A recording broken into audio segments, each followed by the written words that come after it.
Welcome to today's 5-minute professional learning presented by CAPITALISE Education.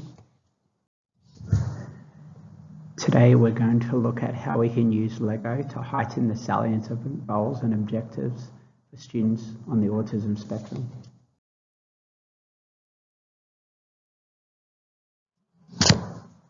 For students on the autism spectrum, their characteristics are so diverse, as the saying goes, once you have met one child on the autism spectrum, you have met one child on the autism spectrum.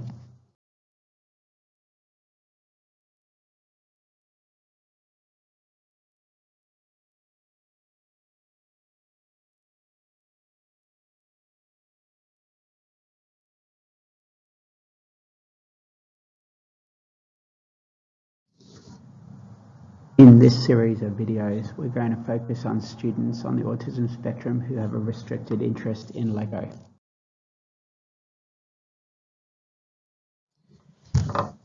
The hypothetical student that we are looking at today also has challenges associated with executive functioning. As Beth Saggers from the Queensland University of Technology states, every person on the autism spectrum is unique and their needs will be reflected differently. For this reason, we need to look at both the characteristics and the functional impact of the student's disability. For our hypothetical student on the autism spectrum, they have an interest in LEGO. This leads to the student not wanting to engage in the Australian curriculum at school. He only wants to spend the day talking about LEGO. Our student on the autism spectrum also has difficulties with self-control.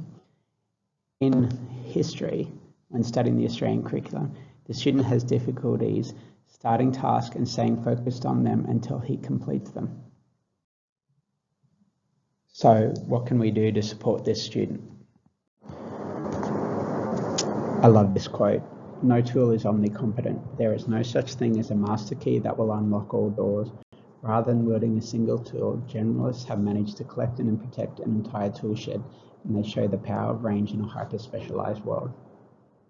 The reason I love this quote is that classroom teachers need a range of tools in their tool shed, and this is why the Universal Design for Learning framework is so useful for breaking down barriers to learning for all students. So what could this support look like in the classroom? For our student on the autism spectrum who has a restricted interest in LEGO, who doesn't want to engage in the Australian curriculum, he wants to spend all day at school talking about LEGO, we could look at Checkpoint 7.2 of the UDL framework, which talks about optimizing relevance, value, and authenticity for students. For our student on the autism spectrum who also has difficulties with self-control, which means that he finds it difficult to start tasks and stay focused on them until they're completed, we could also look at Checkpoint 8.1, which talks about heightening salience of goals and objectives for students. To look at how we could apply these two UDL checkpoints, we need to contextualize it within the Australian curriculum. Let's have a look at the Year 9 history curriculum. The content descriptor that teachers teach talks about an overview of the causes of World War I. The achievement standard that students demonstrate talks about students developing texts, particularly explanations and discussions incorporating historical interpretations.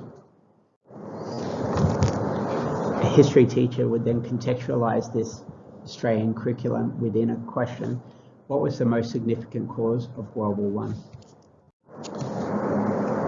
Once the teacher has modelled and scaffolded the content, skills, knowledge, and understanding for the students, there would be some form of assessment, either summative or formative. In this case, let's contextualize the two UDL checkpoints within Australian curriculum history task. So students are being asked to develop a persuasive paragraph arguing which of the causes of World War I was the most important in contributing to the start of the war. To support my students, I've developed a framework for planning our persuasive paragraph and writing our persuasive paragraph. The framework involves 4 sections: a topic sentence, an explanation, evidence relating to primary and secondary sources, and then an interpretation of the evidence.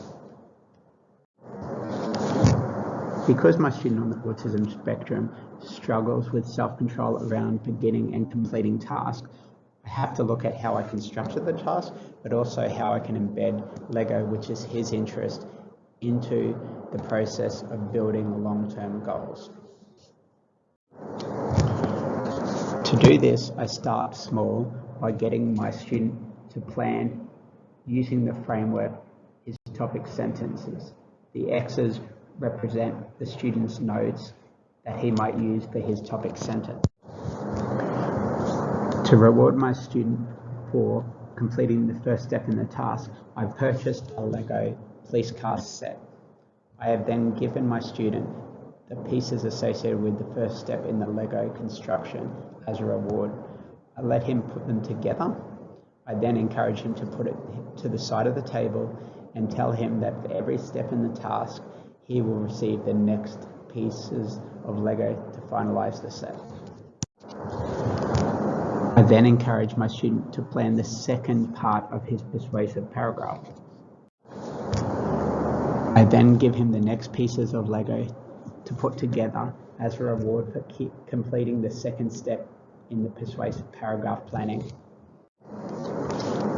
The student then completes the third step in the planning process associated with the persuasive paragraph. Once he's completed this third step in the persuasive paragraph planning, I give him the next pieces of Lego to put together as a reward.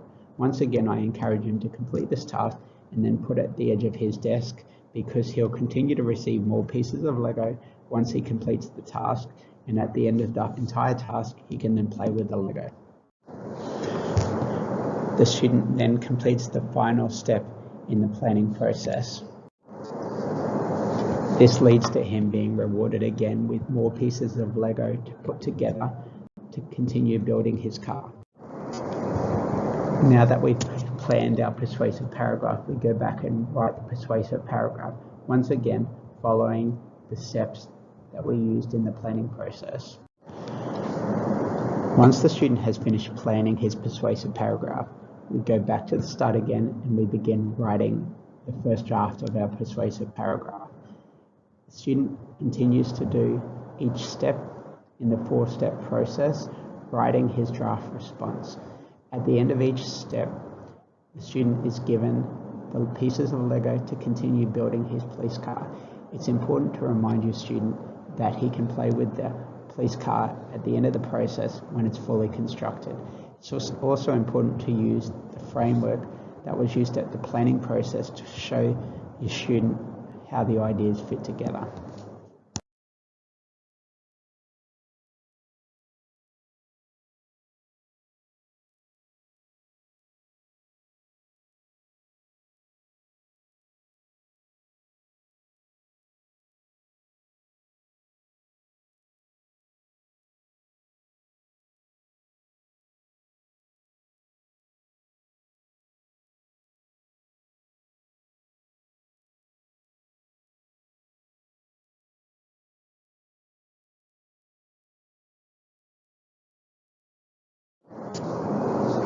Once the student has finished planning out his draft persuasive paragraph using the planning framework, I would encourage your student to write the draft again, this time without the framework.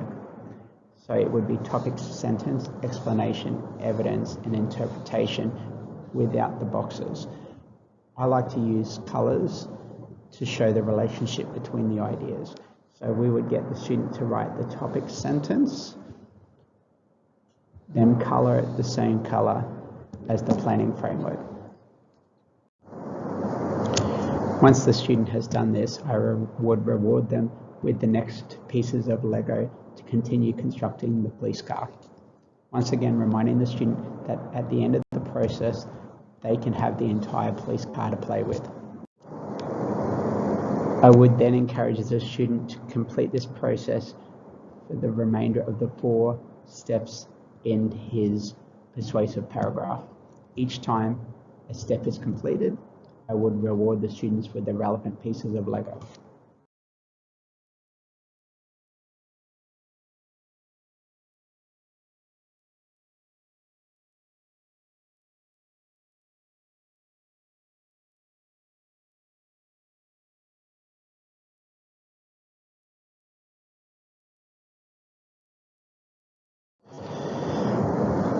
Once the student has completed writing the persuasive paragraph, which was the assigned task, they should have received all the pieces of Lego to complete the police car. It is important when planning out a task like this that you match up the steps in the task with the pieces of the Lego construction to ensure that they match. It is also important that you now give the student time to play with the Lego police car.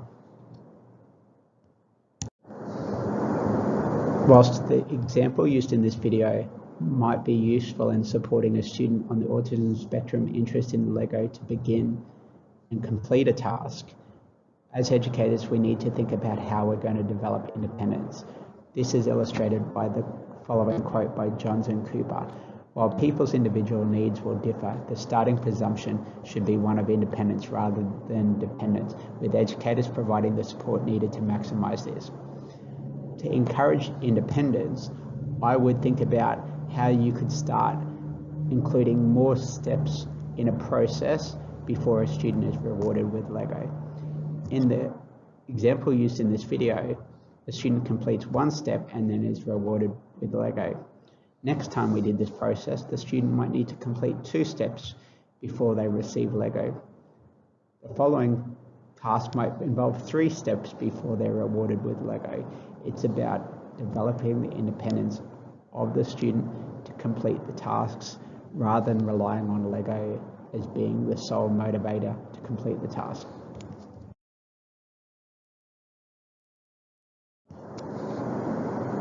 Thanks for watching today's 5-minute professional learning bite presented by CAPITALISE Education.